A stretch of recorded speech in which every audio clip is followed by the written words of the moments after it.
Hello, my name is Judy Bland and I am one of the Blazeaid coordinators for the Blazeaid camp that's been situated at Yuna since the end of April this year, following the devastation that was caused by Cyclone Seroja. So we've covered quite a bit of ground since we've been here. We have had 111 properties registered from as far afield as East Pindar and Three Springs, and just south of Kalbarri down through, because it affected a huge area.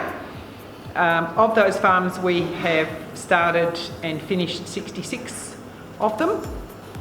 There are quite a few who now don't require any help because it's some 13 weeks post-cyclone.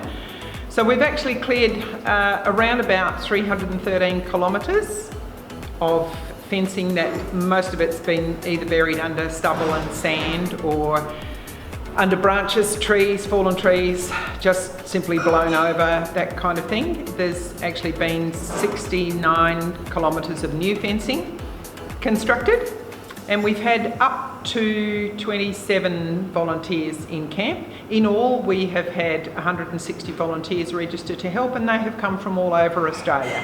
Quite a few from West Australia, which is very heartening, and some of that will be due to the COVID situation.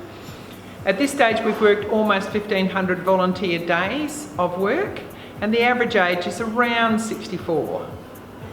So we've had enormous support from the communities. We've been working with City of Greater Geraldton, Shire of Chapman Valley and Shire of Northampton, and they have all been absolutely wonderful in their support for us. We've had this wonderful building that we've been able to occupy. I'm sure the locals will be glad to see us gone so they can come back in for their Saturday night footy. But it's been a lovely place to come back to, very comfortable, and the volunteers have just loved it here. Every property that the volunteers work on has an impact on them in some way. There are some very sad stories out in the community of loss and devastation. People that have lost homes, of course, have suffered terribly, but those who haven't lost homes have suffered also, because it's kind of it's a guilt thing. It's like, well, why did my shed blow over and their home went? I'd rather, that lose the shed and have them have a home. We get some lovely comments. We get lovely messages from people who have had the volunteers work on their farms and have been absolutely overwhelmed and astounded by the amount of work that a team of volunteers can get through in a day. We've had quite a few volunteers through this camp. This is Ed and I, this is our eighth Blazeaid camp that we have coordinated. And there's been quite a few volunteers have come from over east and have worked in other camps that have said this is the most moving camp and the best camp that they've actually volunteered in. So there's so many different stories. It couldn't just focus on just one, but yeah, lots of very grateful farmers out there amongst the people that have been affected, and lots of happy volunteers to have been able to have that small impact on their thinking. We've had people say, look, we just didn't know where to start, didn't know what to do, how to even begin, and now we've begun. That gives us the impetus to go on. It's just been an absolute pleasure. We have enjoyed our time here. We're ready to go home, of course, because we've been away nearly 6 months now.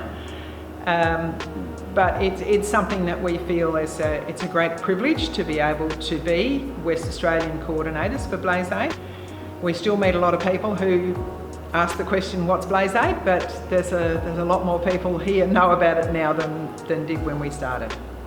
Blazeaid has got quite an extensive website, and it's just www.blazeaid.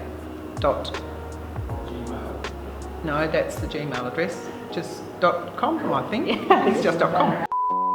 There's a big donate button on the web page, and everything that's donated to Blazeaid money-wise, goes back into support for the volunteers, which in turn support the farmers.